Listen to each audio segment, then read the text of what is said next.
Hello everyone and welcome to Kryptonite, the crypto investor channel. I'm Boris, so let's dive in. I'm with Colton today. Hello Colton. Hey Boris, I hope you're doing well. Welcome back to the Kryptonite channel, everyone. Today we'll be talking about Polkadot. Let's dive right in. What is Polkadot? Polkadot is a layer zero. It offers a blockchain network with interconnected subchains that are called actually parachains. So it's a technology that's very similar to Atom, to Cosmos. That's their main competitor. And it provides an environment where you have a main blockchain and then people create parachains on the side and they run their own little blockchain. But it is all attached to the main chain, which provides security and it provides space. It provides different things so that people can develop apps on the top of the blockchain.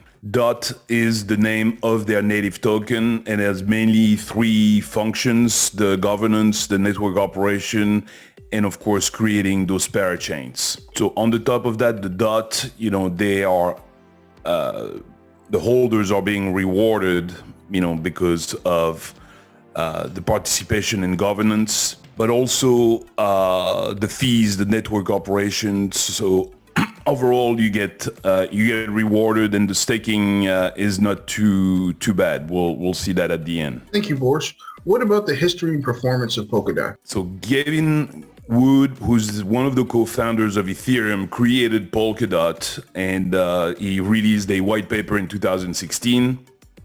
Then they created a foundation for the development of Polkadot.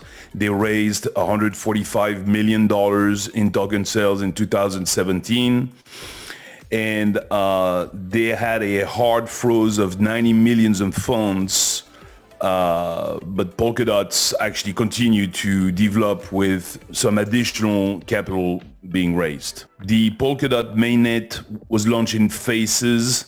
They transitioned, first of all, from the POA to the POS, and they introduced governance, as well as they were up until now on version 1 of Polkadot, and now they're transitioning to version 2. The token DOT, its all-time high was almost $55 back in 2001, and the whole-time low was in 2020, in August 2020 at 270. Today it's sitting around 450, 447, but it's still ranked number 12 in all the tokens out there.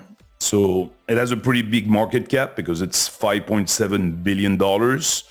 They have a supply of 1.3 billion currently, with a circulated supply of 1.2. The one downside is that they have no max supply.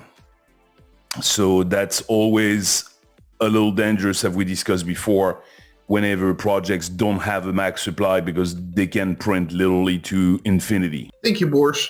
Now, what about the on-chain data, and can you give us a comparison for the last month to Ethereum? Different things have been happening. Like most projects right now in a bear market, they're trying to grow the project, even though compared to some other projects, we don't hear as much about Polkadot. I mean, it's still a big project. You still hear some about it, but the Optimism, Arbitrum, and some other projects that have come online more recently, are taking a little bit the light away from projects like Polkadot, but they are being, they're being developed and they're trying to grow. One of the key metrics, is the circulating supply. And some of the numbers have gone down quite a bit. Actually, the total revenue from Q2 2022 to Q2 2023 is down quite a bit because it's less than half what it used to be. It used to be around $217,000. Now it's down to only $81,000. The same with the average daily active accounts. It used to be above 7,000 a day, daily active users. Now it's slightly below 6,000. And also the number of news, over 2,000 last year, and now barely above 1,000. Overall, and the total staked value used to be $660 million, and now we're down to $600 million. Also, on the other side, the total supply, has gone up. It used to be 1.2 billion, now it's 1.3 billion. So the supply has gone up almost 10%. The number of validators hasn't moved. It has been the same, 297. Nominators are slightly up, and Polkadot ended the Q2 with a total of 46% of the total supply staked, which is not bad, but we see a lot of other projects that have much higher numbers, some that have 70-80% of the total supply being staked. So they're making some changes on the governance. One of the ones that I think is interesting is the time it takes for change to be implemented. Some stuff used to be set in stone with 28 days. Now it's more agile and trying to adapt more to the each and every project. So that OpenGov, which is what the new thing is, it's trying to be a little bit more flexible, and already on Kusama, which is also related to Polkadot, which is basically their test chain, they have seen some fourfold increase in proposals in the past 6 months. So people seem to be reacting in favor of the new governance system. On the volume, we are seeing that over the past month, there's been a drop. Now, let's be frank, everybody has dropped, even Bitcoin, even Ethereum. So not something that, is alarming, because I think it's the whole crypto industry as a whole. Right now, a lot of coins, even Bitcoin, is almost behaving as a stable coin. Volatility is very low, but it's also because of summer. Right now, lots of people are away or vacationing, and of course, this is not the best situation to create volatility. So volumes are very low on exchanges right now. The dominance hasn't moved pretty much at all. It still remains at about 0.5% compared to Ethereum, who's at almost 19% or 18.5%. And in the recent weeks, just in the past week and a half, volatility, the price is down like pretty much everybody, because right now, really, Bitcoin dictates what the market is doing. If Bitcoin is up, most of the coins are up. If Bitcoin is down, most of the coins are down. Thank you for that information on Onchain Data, Boris. Can we now dive into the latest news of Polkadot and what's going on with the project? Yeah, there are new proposals. One of them is Polka World, with it's a Chinese Polkadot community that has more than 50,000 followers, and they're trying to promote Polkadot in Asia. And Asia is definitely a key market, because a lot of activity there, a lot of things being done over in Asia. We see what's going on with the BRICS, trying to separate some from the Western world. So definitely it's going to be important to promote your project. Whoever has a project in crypto needs to make sure they promote it in Asia as well. Also, it has been reported, by Insiders Weekly, that there is a lot of development activity on Polkadot. The main thing is really that 2.0 that's coming out, and the 2.0 version of Polkadot, they had a whole convention meeting, to explain what they were trying to achieve. And what they're trying to achieve is to not be so much a blockchain, but more to be a facilitator of development of apps. And everything they're doing, it's not about the blockchain anymore. It's about developing apps. which of course is very important. We see why Ethereum is doing so well is because it is the largest ecosystem out there. So Polkadot has to somewhat do the same thing. And the advantage that they can bring to the table with those parachain is people who want to develop apps using a blockchain.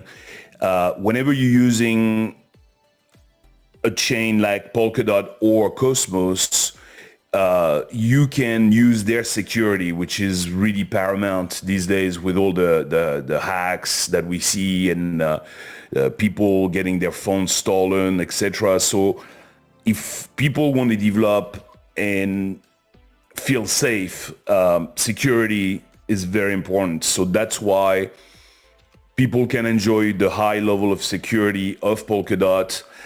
And also they talk about resilience. It has to be very stable, very strong. Polkadot has demonstrated, that they don't go down. They are very stable.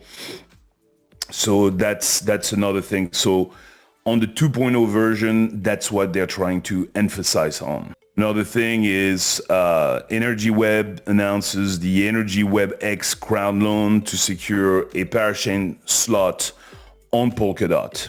And the goal is to connect Energy WebX to Polkadot, once again, because of the scalability and the security benefits that Polkadot can bring to them. So the contributors, they will be able to lend DOT tokens via the crowd loan for Energy WebX launch.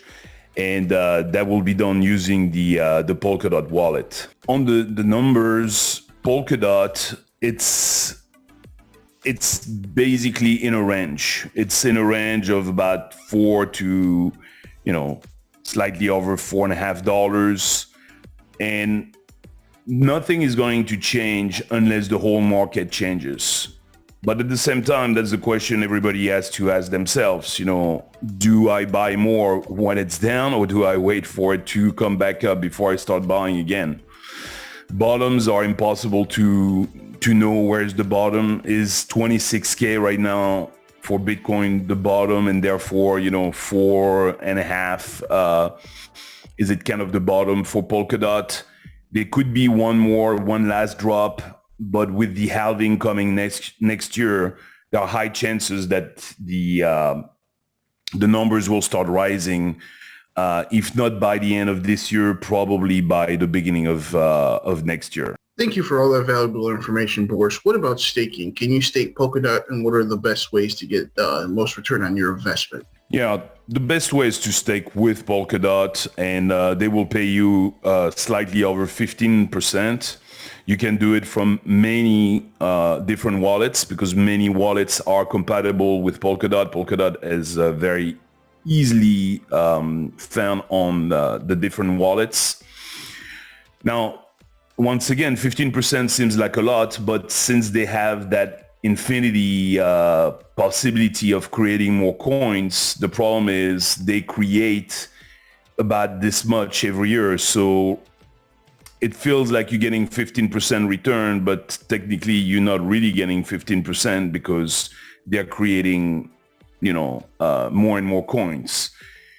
So don't be fooled whenever, that's an important thing, whenever looking at staking coins and saying, oh, this one only makes 6 or 7, but this one makes 15, or this one makes 20%. With Cosmos, you're at 21%, but most of those, they actually reflect how many coins they're creating. So don't be fooled by the staking number. Thank you, Boris. What about the price prediction? Do you really see it hitting a 17x in the next 7 years or so? Personally, I think, and that's only my opinion, is that most coins in the top 50 will do well. There might be one or two exceptions, but most coins should do well. What's important is to see which one are developing the most, the one that have the most activity in development.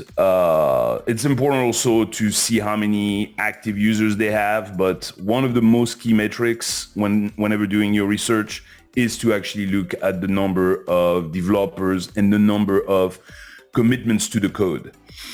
So yes, most likely, highly possibly, we'll see $10 by next year. And then We could see around $20 over the next bull run in 2025, 2026, reaching probably the peak. And then probably later on in 2028, 2030, we should reach maybe $40 and potentially all the way up to 80, 90, maybe $100 by 2030. So yes, potentially a 17x from here. That's it from my side today, Boris. I appreciate it, but that's all the questions I have for today. All right. Thank you, Colton. Thank you, everyone. And we look forward to see you on the next Kryptonite video. I hope this video helps. Thank you for watching. Have a good day.